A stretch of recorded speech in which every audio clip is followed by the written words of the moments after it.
have to start. Hi, thank you very much. It's a pleasure to be here. And at the beginning, I'd just like to say if anyone wants a photo opportunity at the end of the presentation, you can get it. I can also do a Christmas version of it. So, anyway, I know all of you came to hear an interesting talk about Thanksgiving. I gotta be honest with you, this will probably be the most foul presentation you've ever experienced. Sorry. Mr. Ellen Goodman in the audience. She's a new member of this community. She's been here for about a year, and hopefully after this presentation, you'll allow her to stay here. I should also say she's in no way responsible for what you're about to see. So with that, let's talk a little bit about Thanksgiving, and I'm going to tell you the true story about Thanksgiving. And when people say that, people start to think, oh, he's going to make it some sort of, derogatory talk about the holidays. On the contrary, I think the real story of Thanksgiving makes it an even more special holiday than most of us imagine. So with that, I'm going to pick up this clicker that hopefully works. And we're going to, let's see, oops, hopefully, this just needs to be,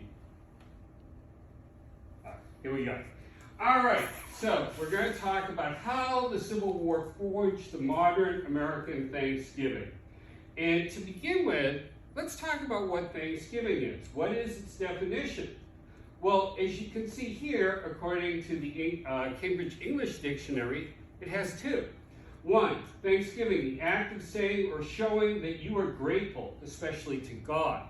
Now, the second one refers to our specific holiday. It says Thanksgiving, a national holiday on the fourth Thursday in November in the U.S., when families get together for a big meal and express their appreciation for life, health, etc. I think the etc. may be recriminations at times, but nonetheless, we'll go on. Now, if you did a Venn diagram of how we think about Thanksgiving, there'd be a lot of overlap between these two because, yeah, Thanksgiving is a holiday we have, and Thanksgiving is also a time where we give thanks to each other, to God, about, what is occurring in our lives. The other element that would kind of overlap a lot on that Venn diagram would be our Pilgrim forefathers. That's commonly associated with Thanksgiving. However, up until the Civil War, there would have been virtually no overlap between any of these elements. It's the time of the Civil War which really brings all of these elements together in the way we understand and appreciate today. So, let's go back to our friends, the Pilgrims. Now, I think we all know the basic story of the Pilgrims. They separated themselves from the Church of England. They wanted to worship in a specific way, and they were being persecuted in England. So in 1620, they took a very perilous journey across to the New World to establish their own settlement where they could, practice their form of religion in their own way. It was an exercise in religious freedom and liberty. So they make that voyage, and in 1621, they have a festival. Now, if you went up to those pilgrims and you said, is this a Thanksgiving? They probably would have said no, because to them, a Thanksgiving was a far more formal occasion, a far more religious occasion, where you are going through some rituals to pay homage to God. That's really not what they're doing. What they're doing is more of a traditional English festival, harvest festival. And in 1621, probably in September or October, not in November, Governor Bradford, and by the way, that's where I get my first name from. My family was in no way related to the Pilgrims, but we lived very near Plymouth, Massachusetts. My mother was very enamored of the Pilgrims, so that's where I got my name. Governor William Bradford orders the hunting of goose and ducks for a feast. They've had a pretty good harvest. They also have quite a good supply of turkey. So sometimes people say, you know, they didn't really have turkey at the first Thanksgiving.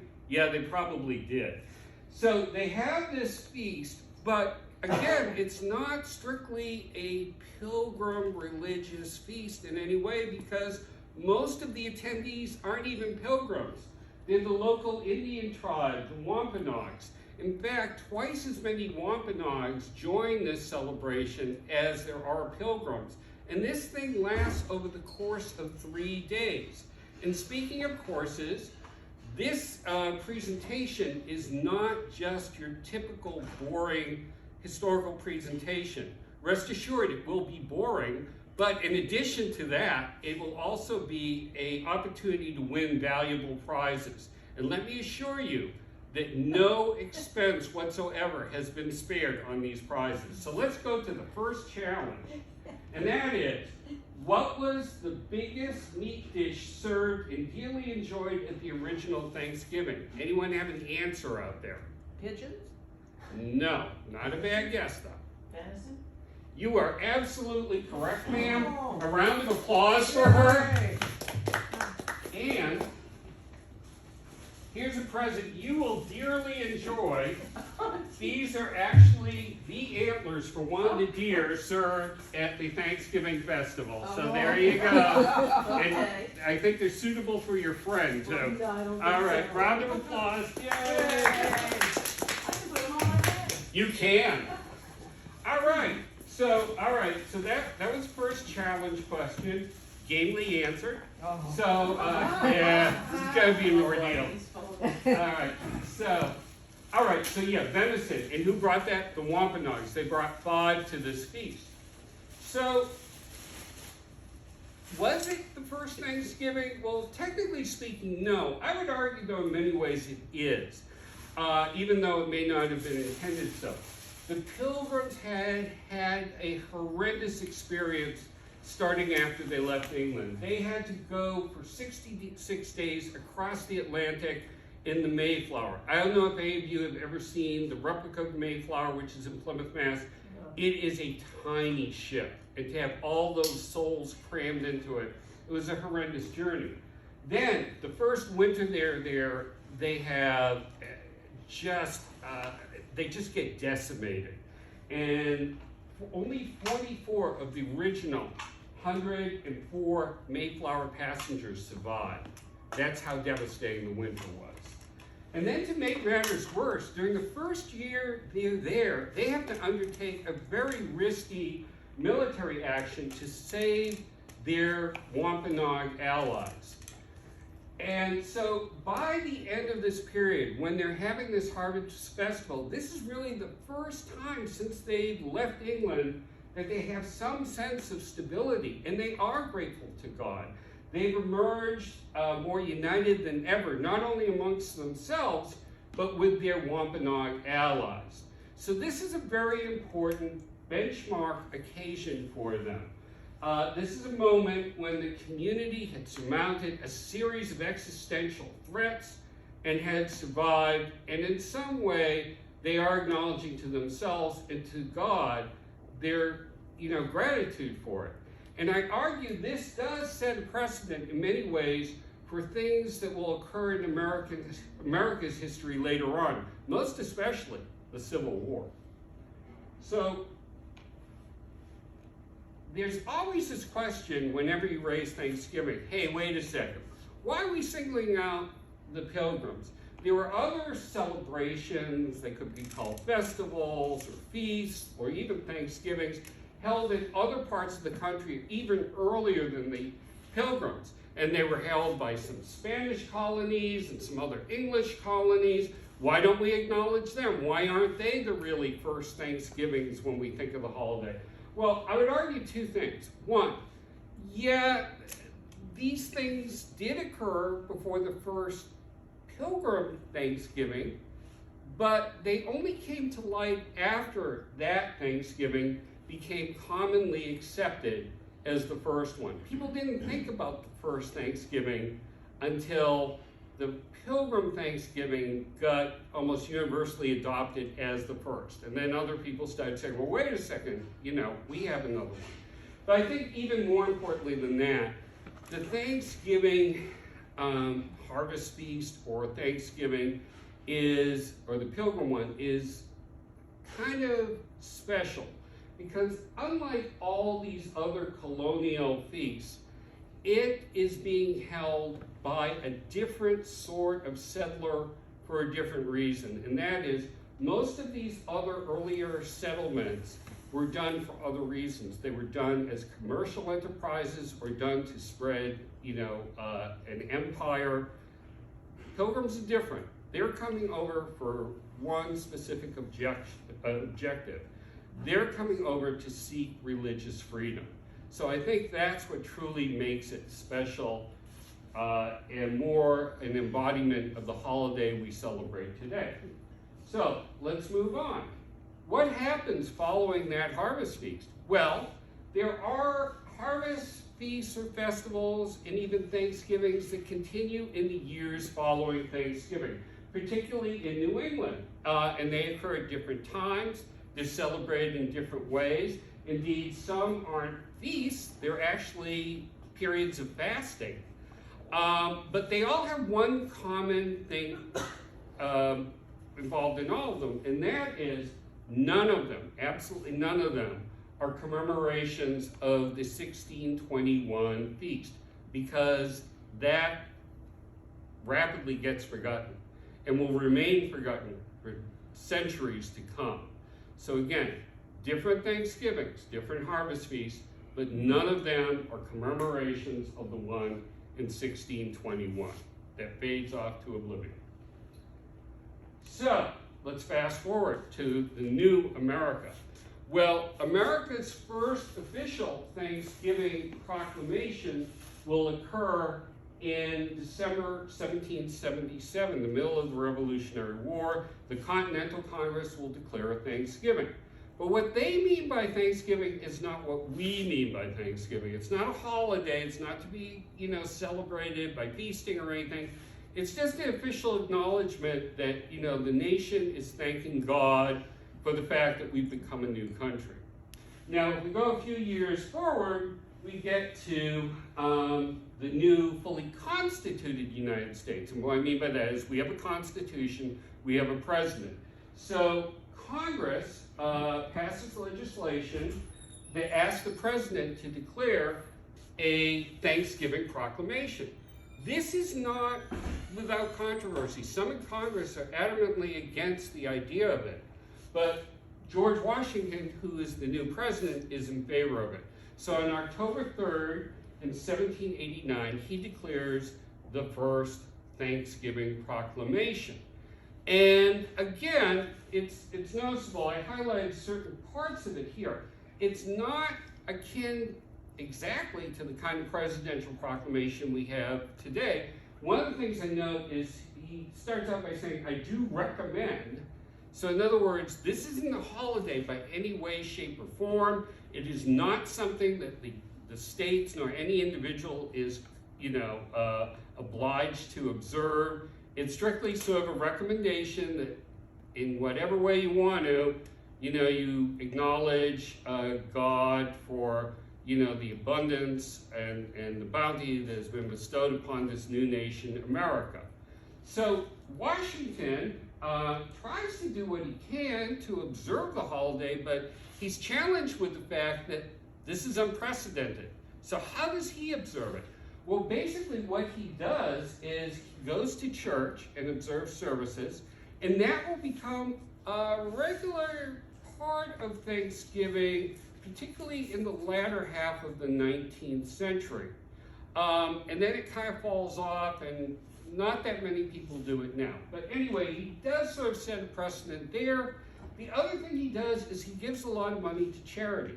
And that is an important precedent that I think we can still see today. A lot of people give money to make sure that people who are kind of down on their luck have a good Thanksgiving. They work in soup kitchens, that sort of thing. So he is joined by other founding fathers in his support of some sort of Thanksgiving day or observation.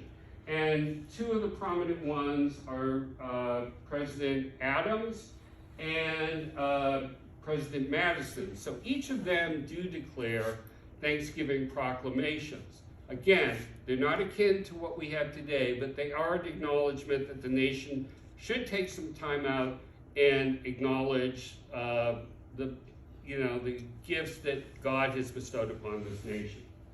Now, interestingly enough, there are some founding fathers that don't like the idea of Thanksgiving. One in particular really doesn't like it. So we're going to go to the next challenge. Challenge 2. One founding father did not like the idea of Thanksgiving holiday. Can you name him? Benjamin Franklin? Not Benjamin Franklin. Jefferson. Who said Jefferson? Okay, you'll have to leave. No, just kidding. You're absolutely right. Round of applause. So, Jefferson is largely known today as a featured character in the play Alexander Hamilton. And sir, would you like to see Alexander Hamilton? Sure. Okay, which leads to the fact that the other reason Jefferson is known is he's featured on our nickel. So, here's a nickel, and you can apply this to the purchase of a ticket to Alexander Hamilton. So again, round of applause. There we go. All right.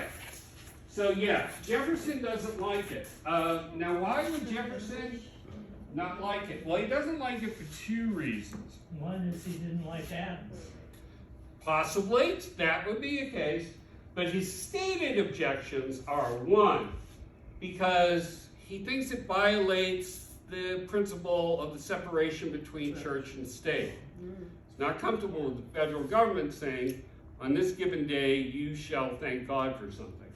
But another objection he has is he thinks it violates the concept of states' rights. Who is the President of the United States and the federal government to say that the state should do anything on any particular day? This bit of resistance he has will be one of the big arguments against establishing a Thanksgiving holiday in the decades that follow. Now, what is kind of weird is that Jefferson, as the governor of Virginia, did call for a day of public and solemn thanksgiving and prayer to Almighty God. Now, why? There seems to be, some discrepancy between the two. Yes? I have a question. At that time, Yes. was there any declared holiday specifically? Did permission be granted by any president to celebrate, to take off work, to celebrate Christmas or any other? No. At this time in the United States, we'll talk a little bit more about that, but there is absolutely no official holiday in the United States. The federal government, has declared, and many feel it doesn't even have the authority to do that. So not only is Thanksgiving not a holiday, there are no holidays whatsoever in the United States. States can declare them, and some do, but on the federal level, no.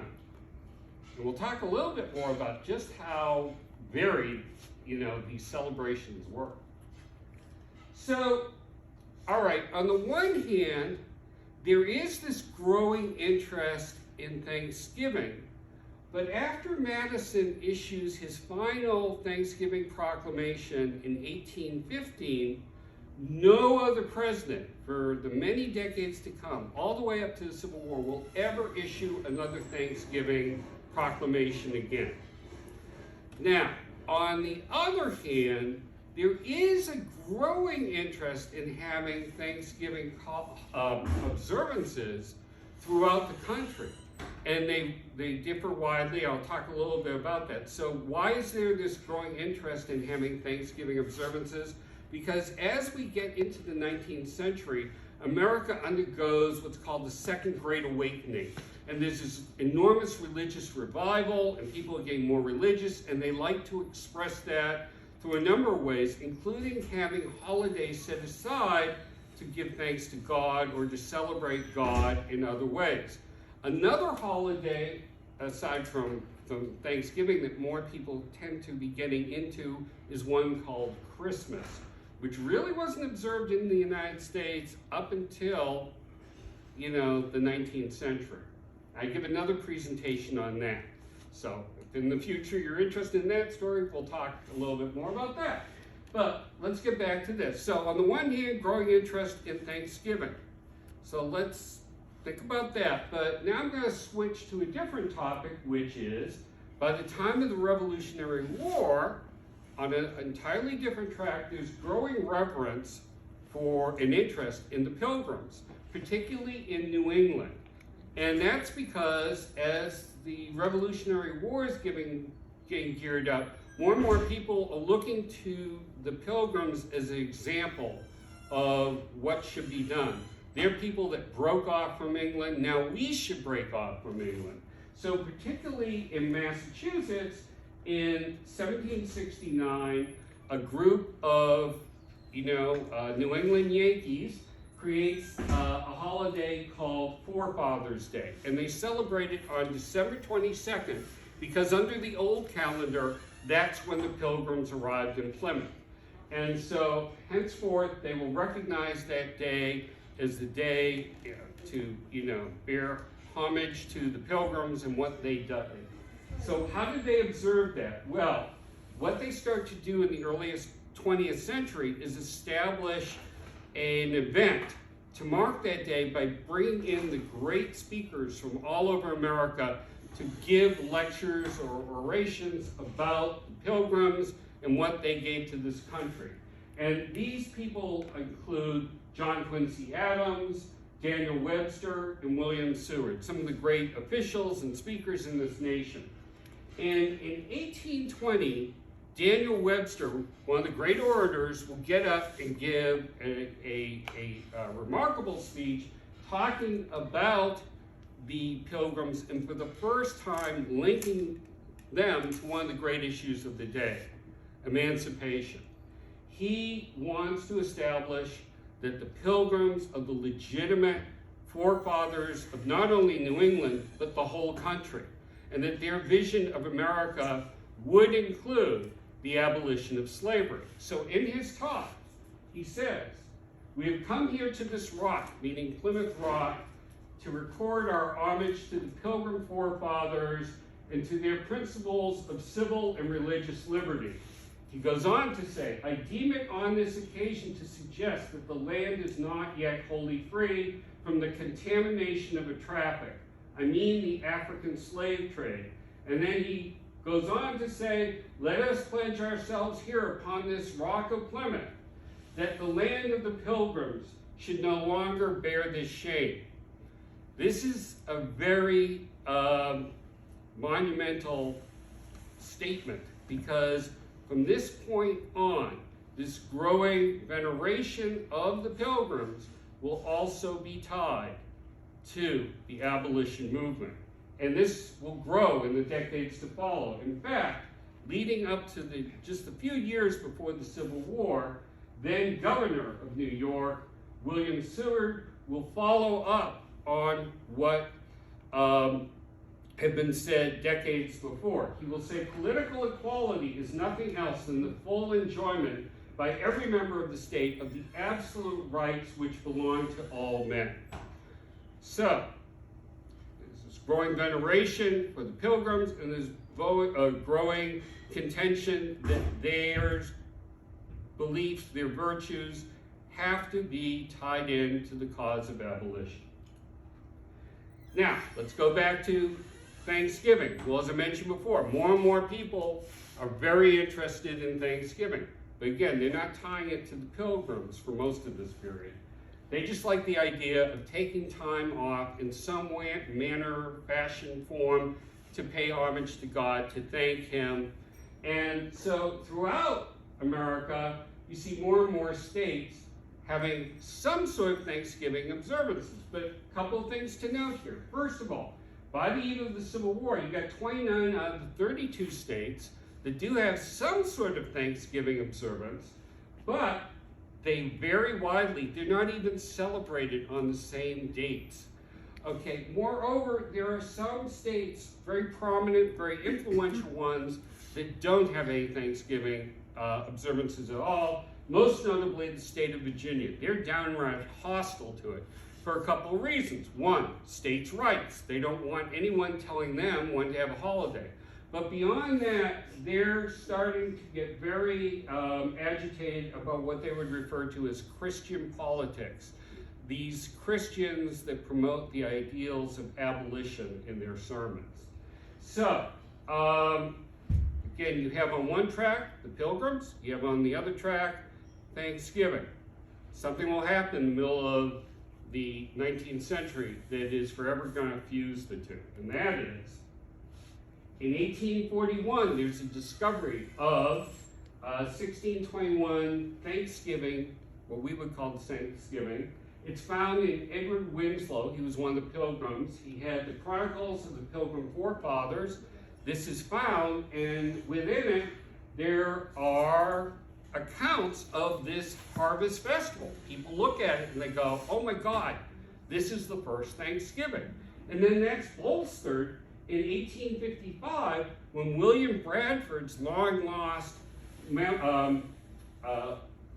memoirs, they're called Oak Plymouth Plantation, they're found in London of all places, and he recounts the same festival. He even provides more details about it.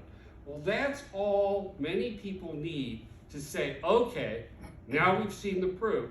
The first Thanksgiving was celebrated by the Pilgrims. That is the model on which we should observe Thanksgiving.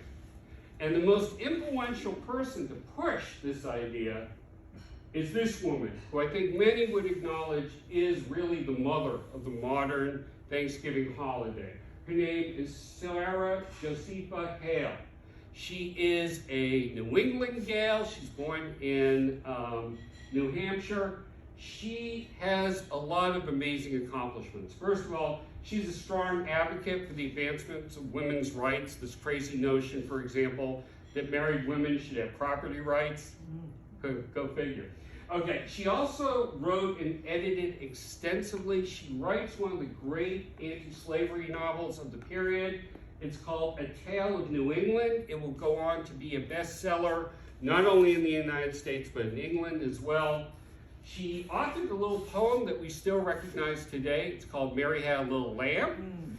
But most notably, and again, you gotta put yourself in a 19th century mindset here. She, a woman, becomes the editor of the most widely read and influential publication of the time. She becomes the editor of Godey's Lady's Book. This has an enormous circulation. She'll not only take it over, she will greatly expand its circulation.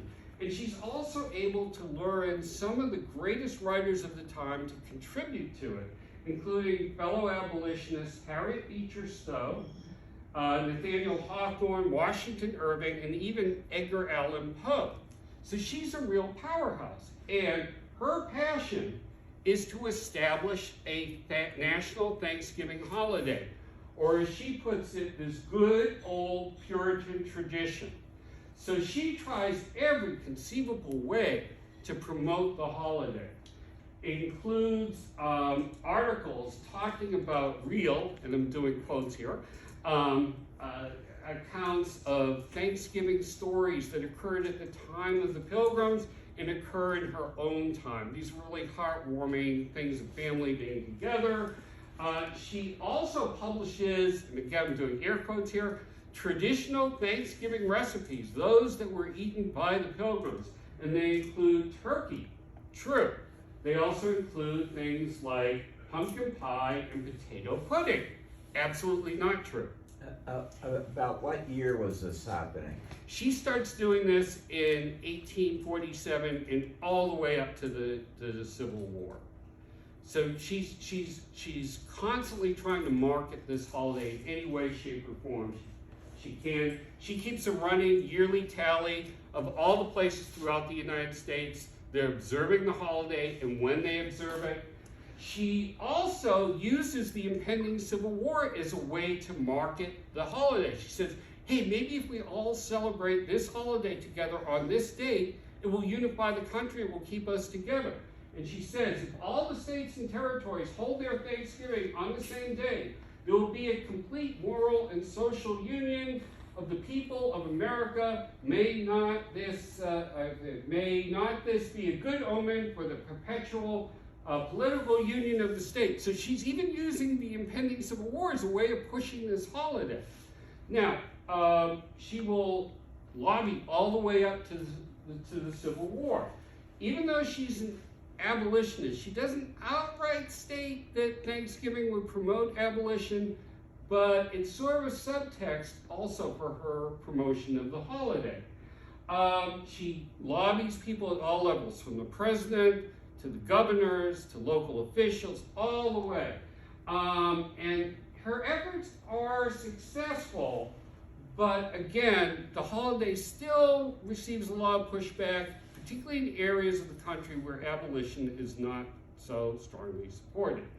So of course, problem is the holiday really can't address the problem that's leading to the Civil War, and that is the issue of slavery. And for over 4 million enslaved blacks, Thanksgiving is kind of a paradoxical time. You know, what do they have to be thankful for? They're enslaved.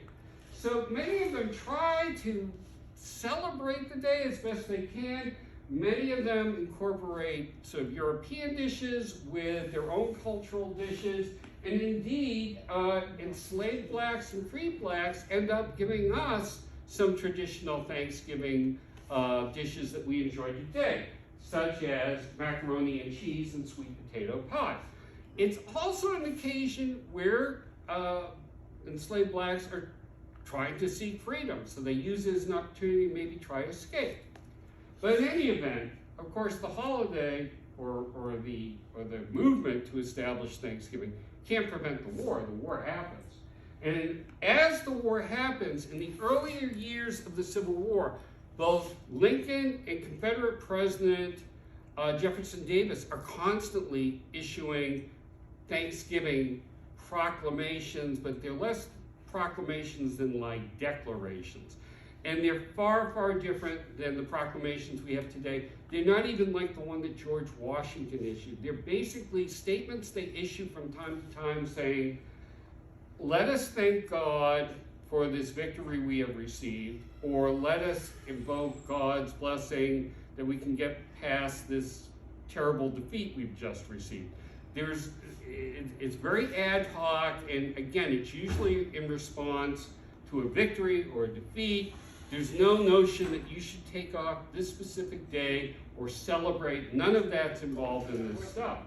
So, in fact, many of these Thanksgiving proclamations call for days of humiliation, fasting, and prayer, rather than any kind of celebration.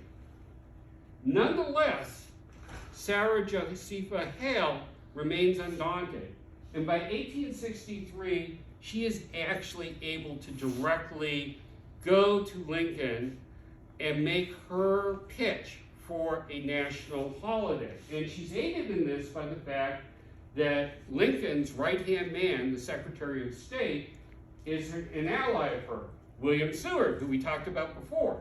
So she gets a letter to Lincoln, and she asks that there be a national and fixed Union festival for the last day in November. Key word here is union. And this is what gets Lincoln interested in Thanksgiving in a big way for the first time. So Lincoln gets sold on the holiday. I'll talk about why in a second. But he has William Seward draft a proclamation. This is the first one of its kind. And in its message, he talks about the fact that we need to give thanks to God for the bounty we have received in this nation. Despite this war, we're doing well, we're prospering. It's time for celebration and to pay homage to him. This is a whole new message. And these themes will be further amplified in a big way in his 1864 speech. And again, I highlight one of the most important aspects of it. He talks about that God largely augmented our free population by emancipation. So again, he's using this new observance to really push the cause, the Union cause. So why is he doing this in 1863? Number of reasons. First of all, 1863 marks some important, extraordinarily important victories for the Union cause, particularly this back-to-back strategic victories at Gettysburg and Vicksburg. For the first time to more and more people, the question is not, is the Union going to win the Civil War? It's when the Union's going to win the Civil War. So the tide has definitely turned in the Union's favor. Secondly, and probably most importantly, the Emancipation Proclamation. This has changed the whole meaning of the war, both at home and abroad. It changes it from being a war about keeping America as one country, an important objective, but by making it about freeing people, it puts it on a whole new, moral standing, particularly abroad. For many Europeans who have been sort of ambivalent about the war, well, now when it becomes a struggle over freedom and slavery, they solidly go to the Union side. And there's no more talk really about intervening on behalf of the South. So that's an important war aim realized there. It also has practical implications. Because you've enacted emancipation, blacks can finally join the Union Army in large numbers and really strengthen the Union cause. And by the same token, by encouraging blacks to escape the South, you're depleting their resources, an economy which is highly reliant on enslaved labor. And finally, Lincoln realizes the propaganda value of having a holiday in which you're encouraging people to feast. Reason why the Union has suffered terribly in terms of casualties. But as the war goes on, their economy is booming. They're becoming more and more prosperous at all levels. And therefore, they can celebrate in a big way. At the same time, the South can't. This highlights the growing disparity between the two sides. The North is doing magnificently. The South, because a lot of its land has been destroyed, its economy is being crippled by the Union blockade. Their economy is being devastated and their lifestyle is being ruined. So this new holiday or celebration really catches on throughout the United States. By 1864, it's being celebrated in a big way, both at the battlefront and at home. On the battlefront, you have organizations like the Union League in New York sending over 400,000 pounds of Thanksgiving supplies, including ham, canned goods, and other things, just to Grant's army, which is besieging Petersburg. On the same, going across the battle lines, if you look at what's going on in Petersburg on the Confederate side, both the soldiers and the civilian population are near starvation. They're scrounging around just to have enough to eat and to survive. On the home front, you see accounts by the Washington Evening Star that as you walk through the streets of Washington, D.C., you're constantly confronted with the delicious aromas of all these Thanksgiving banquets that are being held throughout the city. And it's not just in the homes of people of Washington, but even in places like the Army hospitals around Washington.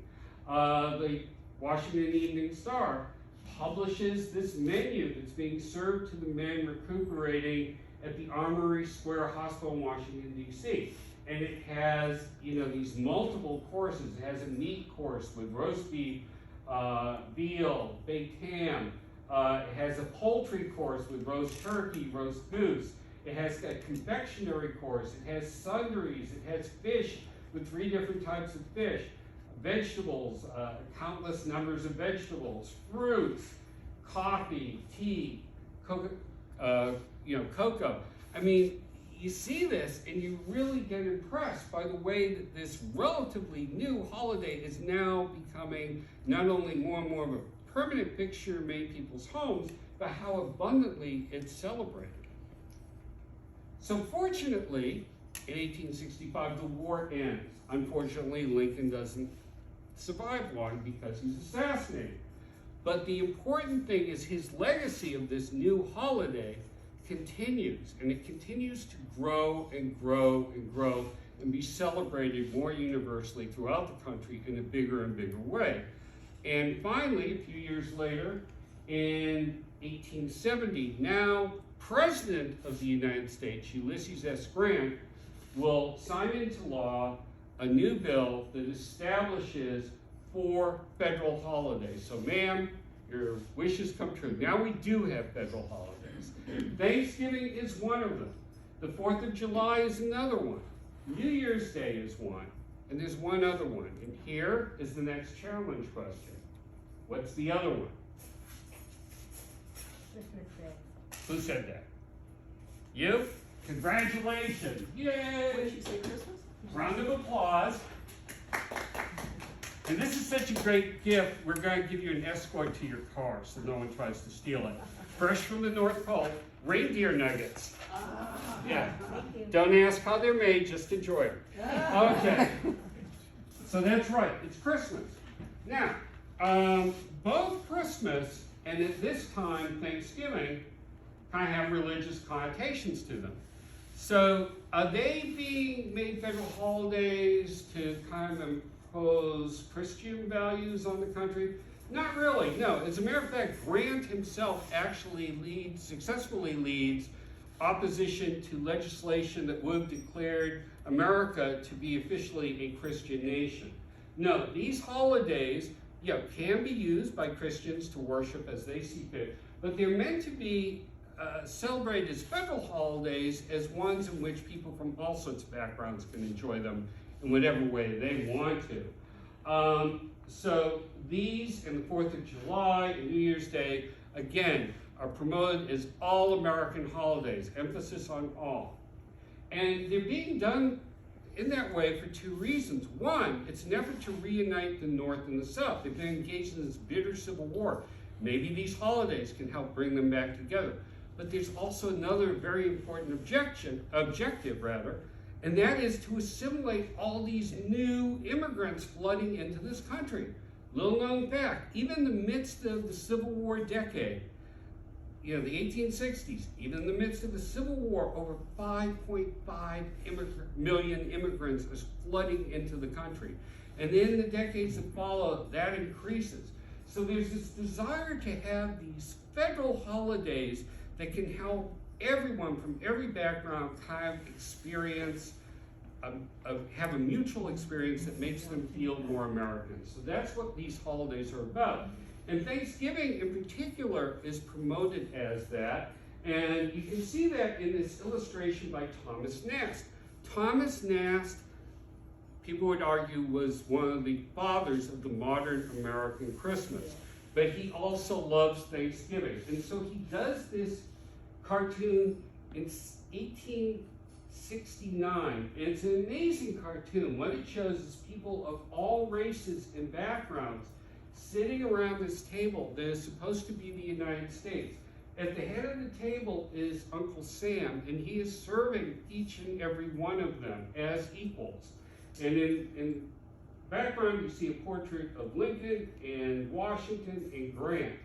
And the message of this, and you can see it on the side, come one, come all, and then it says, free and equal, is Thanksgiving is a time that all Americans should get together and be as one.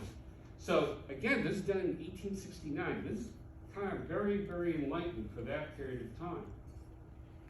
So, forged by Civil War, Thanksgiving becomes a modern holiday, no one loved today except for one thing, the date. Well, you've already had a lot of that story given to you.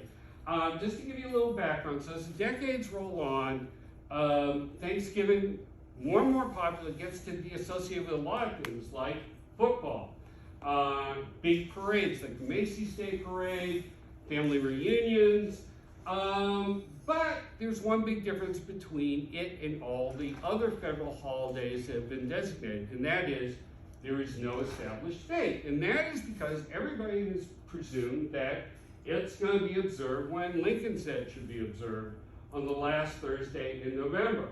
And it was until Franklin Roosevelt comes along, and you've heard that story. So Congress finally steps in.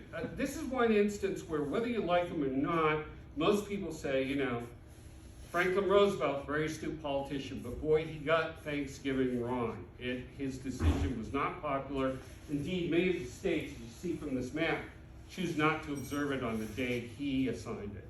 So finally, in December 1941, Congress steps in, they come up with a compromise, and they designate the fourth Thursday in November as Thanksgiving Day, and that is the one we celebrate today. That's interesting because that would have been when Pearl Harbor happened too, right? And December is the same month, yeah, so it shows you what a priority it was. So, to kind of wrap up, the legacy of Thanksgiving and how it evolved, I think, is very important to us. It has evolved since the founding of this nation, and has grown to represent a special time of reverence and gratitude for many Americans. It's a time to celebrate things with individual families and friends, as well as in the communal way through like parades and football games, turkey trots, other things like that. In many ways, it does adhere to the Pilgrim's 1621 Thanksgiving in terms of its purpose, its principles, and even its manifestations. And all of this is largely thanks to two people, Sarah Josepha Hale and Abraham Lincoln, who both created a holiday in the midst of the Civil War. And a holiday which invokes the past, but equally, appreciates the blessings of the present and the hopes or promise of tomorrow. Now, these are the sources I used to create this presentation. I'll be glad to share them with people if they're interested. I'll also open myself up to questions in a second. But before I do, I just want to address one more thing, and that is, there's always this question every few years, a journalist or a scholar will say, hey, a lot of people are now reevaluating the Thanksgiving holiday in an unprecedented way. I would argue, no, they're not. There's always been questions about Thanksgiving and how or whether we should observe it. And this is one view up here. I'll put it on the screen. But it's talking about the fact that, I'll sort of summarize it.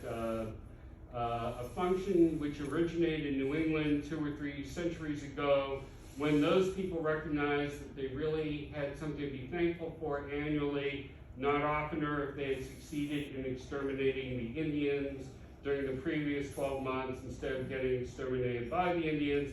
Thanksgiving Day became a habit. It was perceived that exterminating had ceased to be mutual and was all on the white man's side, consequently on the Lord's side.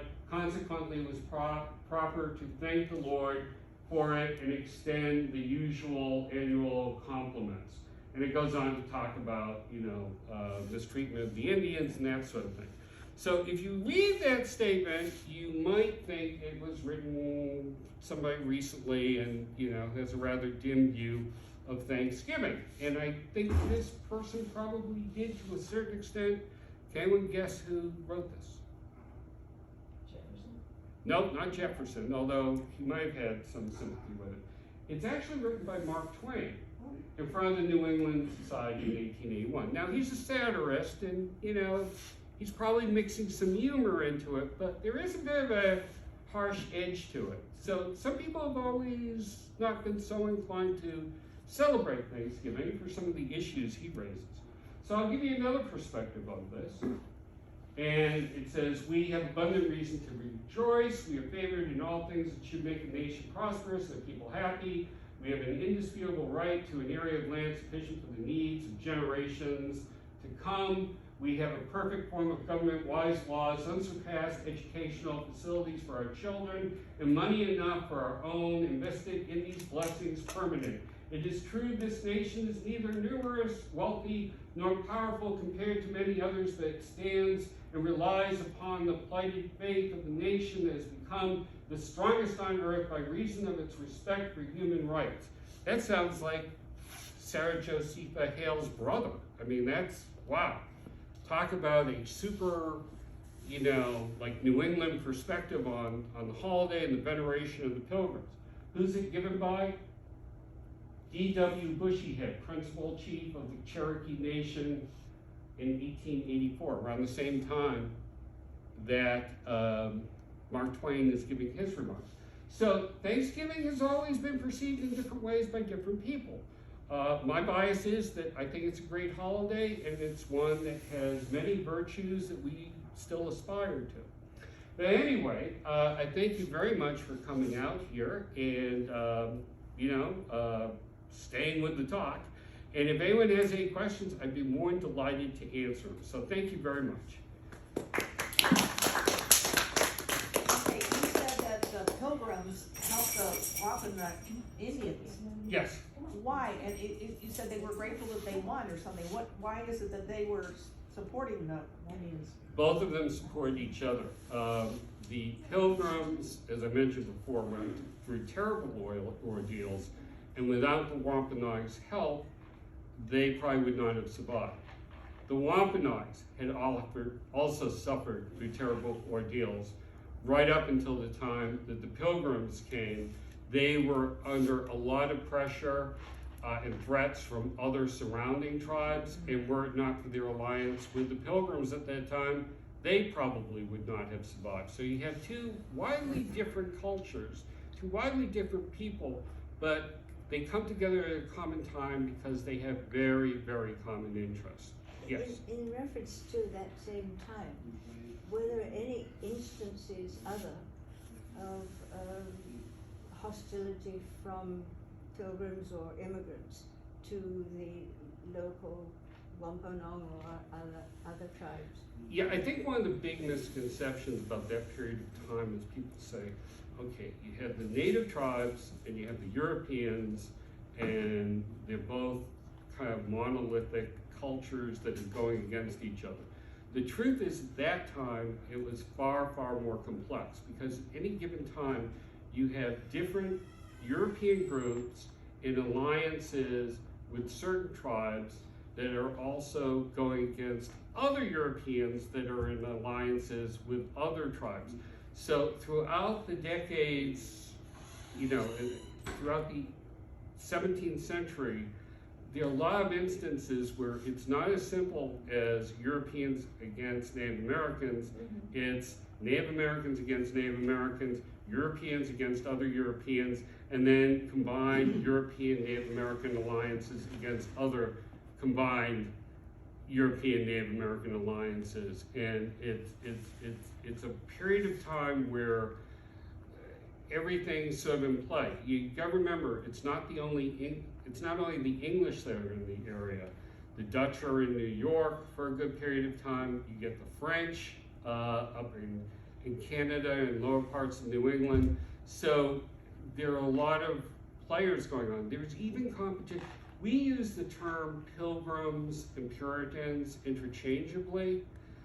They're not the same, because the Pilgrims, or they would call themselves separatists or saints, they want to break all ties with the Church of England.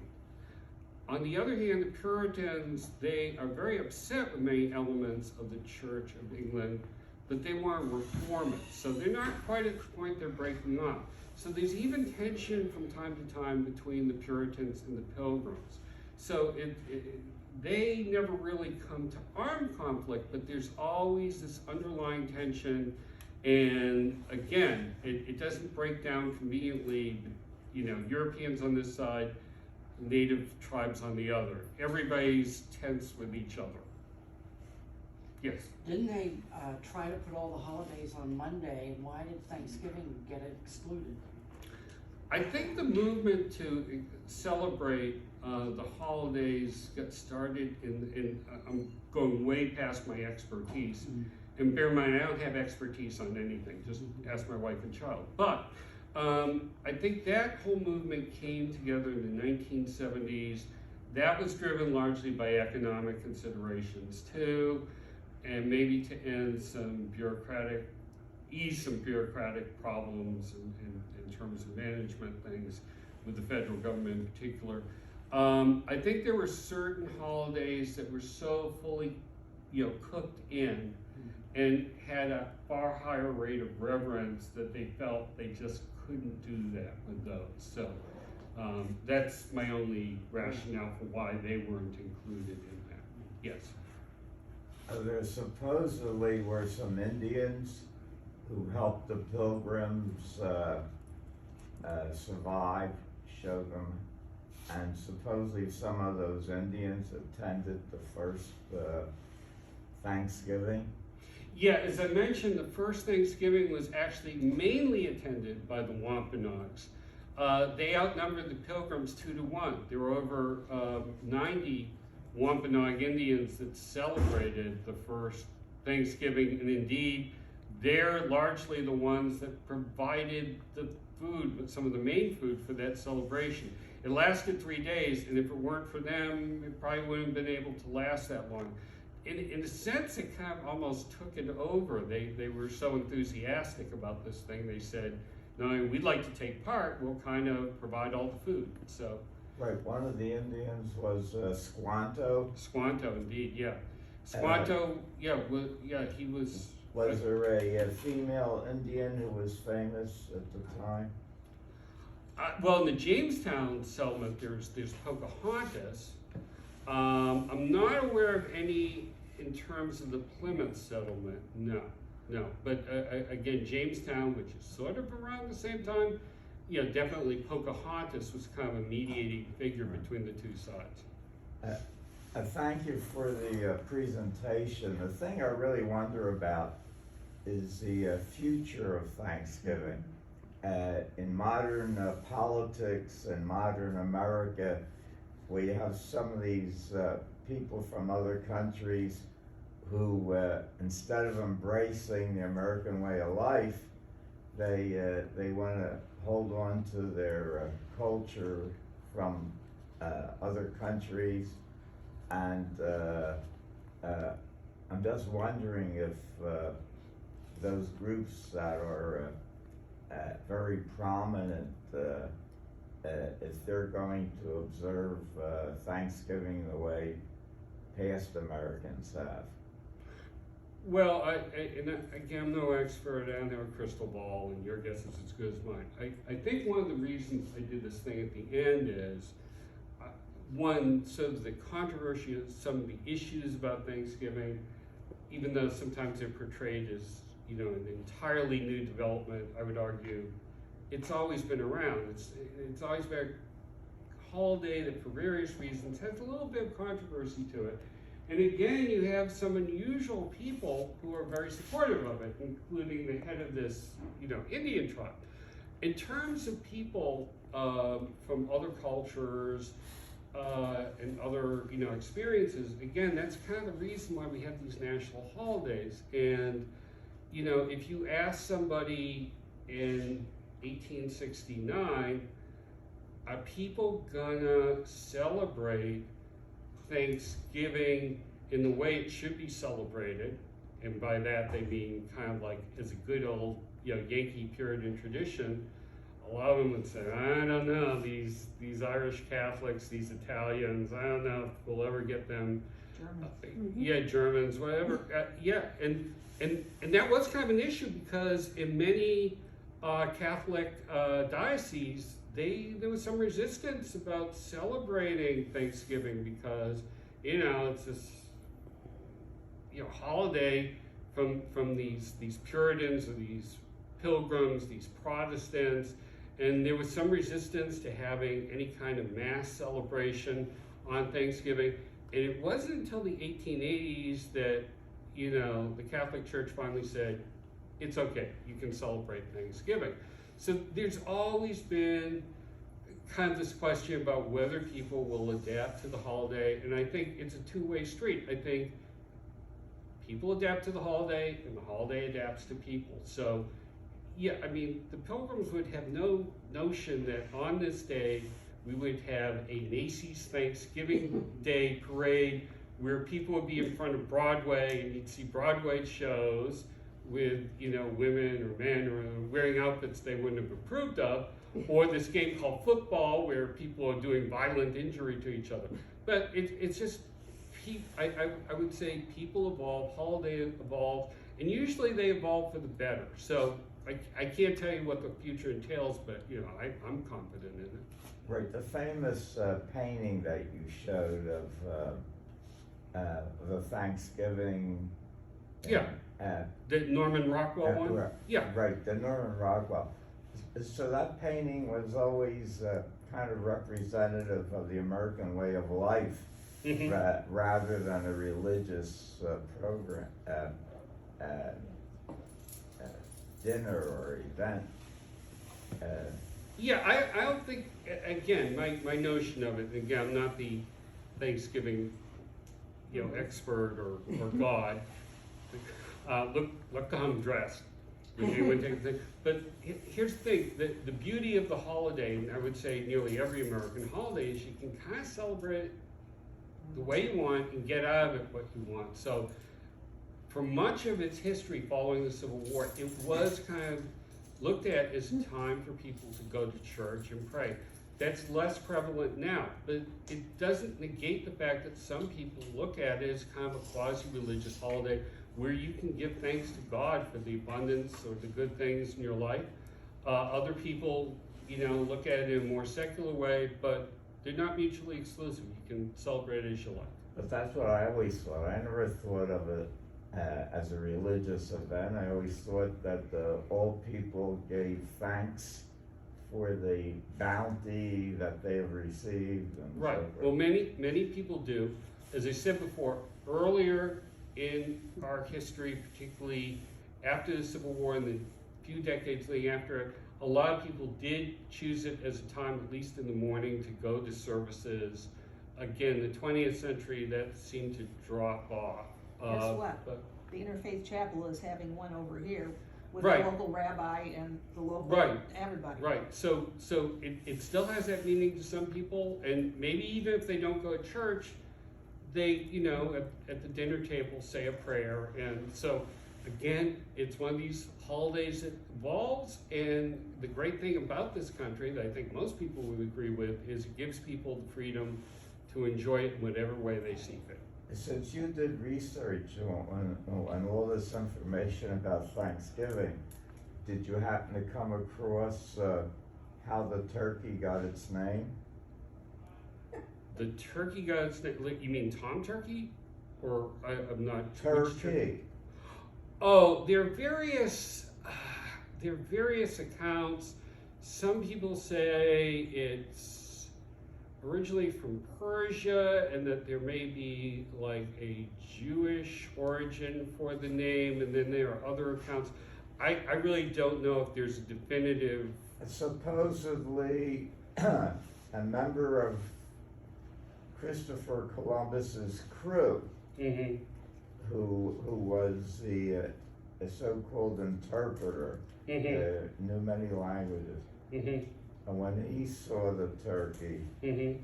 he named it something like Turkey or something. Oh, well, that's interesting. I Yes, have two observations. My father was a graduate of Miami of Ohio Uh-huh. in 1929, and they had classes in the morning and they ate turkey in the afternoon. Oh, So, they celebrated Thanksgiving, but not whatever. but still, the other stuff, yeah. Alright, so, about this last question, Patrick. Well, Christmas is a national holiday. Yeah. And it's totally religious, so I don't understand bringing up whether Thanksgiving will be observed by immigrants when we have so many religions in this country that are not Christian, and none of those non-Christian religions celebrate Christmas except to enjoy the day off from work. Yeah, well, I give a presentation on Christmas too. But I'm yeah, just, the answer to that question, I don't understand why we're saying, why will Thanksgiving keep going? Because people have different cultures, or why would Christmas, Christmas is Christian. Well, again, the holiday itself, culturally, by many people with Christian faith, is regarded as a Christian holiday. It wasn't created as a federal holiday for that purpose, though. As I talked about, President Grant, who made it a federal holiday, also opposed efforts to declare America a Christian nation. Instead, it's regarded as a time that people can celebrate it in any way they want. So if you are Christian, you absolutely, it's a Christian holiday to you, but other people can and do celebrate Christmas as a more secular holiday. So, in fact, one of the reasons, and again, getting into my Christmas conversation here, but one of the reasons the Hanukkah holiday became what it is today is that so many Jewish people in this country, after Christmas got established as a holiday, started observing Christmas, is that people, particularly in the Reform Jewish community, said, hey, we should really come up with a holiday that, you know, has the same elements to it. And that's how the current way that we celebrate, or many people celebrate Hanukkah, got established. So, you know, these holidays, again, evolve, and sometimes they evolve off of each other.